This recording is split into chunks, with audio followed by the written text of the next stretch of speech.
একটা মানুষের অমূল্যবান সম্পদ হচ্ছে তার ঈমান। আমরা সেই ঈমানকে হরহামেশাই হারিয়ে ফেলি।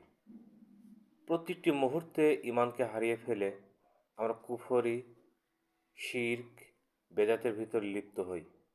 কিন্তু মানুষ জানে না, একটা মানুষের ঈমান যদি না থাকে, সে মানুষের কিছুই থাকে না।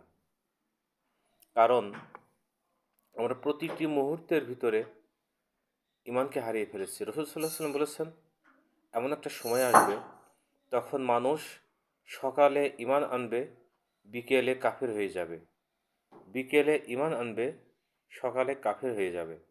অতএব আমরা এমন একটি সময় অবস্থান করছি যে আসলে ঈমানটা যে কী এটা আমরা বুঝিও না, জানিও না এবং মানিও না।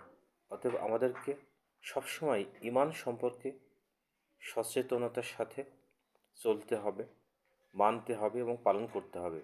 আসলে ঈমান এমন একটা জিনিস যে খেলতামাশার জিনিস নয়।